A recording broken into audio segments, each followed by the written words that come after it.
रसिक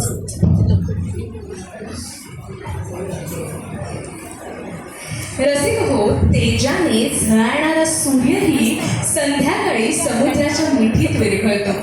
अभिमानाचे आवरण झटकून शांततेचा स्वीकार करतो. जितकी उंच भरारी तितकंच गहिरं सामंजस्य या तत्वाला स्पर्श करणारी एक नाजूक कविता आपल्या भावविश्वाच्या गाभ्याशी आता आपल्याला नेणार आहे.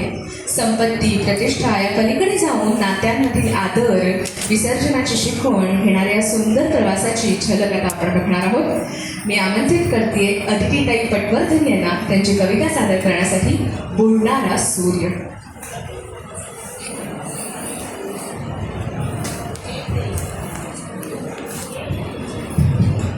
नमस्कार.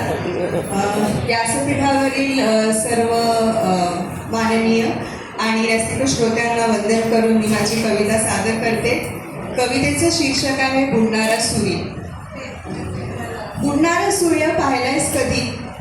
दिवसभराच्या ताणाने थकल्यानंतर सगळा अभिमान, सगळे अभिनिवेश गळून पडलेल्या एखाद्या निरागस मुलासारखा दिसायला लागतो. अगदी सहजीच वितळत जातो तो समुद्रात आणि समुद्रही अगदी खुल्या दिलानं त्याचं सगळं अस्तित्व विरघळवून घेतो स्वतः. समुद्राला कुठेच त्या सूर्याचं तेज, त्याला असलेला मान, जगातलं त्याचं अढळ स्थान कशाचीच असूया नाही वाटत. आणि सूर्य तोही पुरता जाणून आहे की त्याला शांतवणारं जर कोणी असेल तर तो फक्त आणि फक्त समुद्रच आहे, दुसरं कोणीच नाही. केवढं स्वच्छंदी जगणं आहे त्यांचं. निष्फळ अडकून पडणंही नाही आणि बेभान जगू देणं दुसऱ्यालाही. पुन्हा मग नव्या दिवशी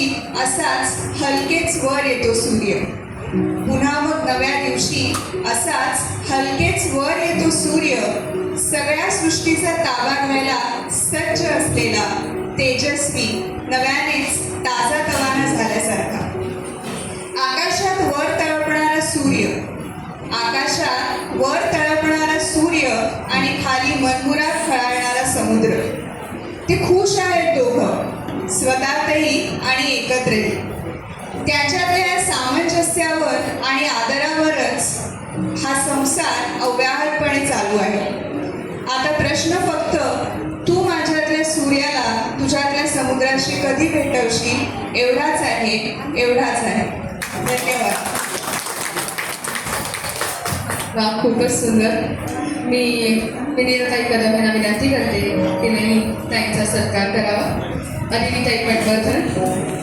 खूपच सुंदर अशी रचना, बुडणारा सूर्य.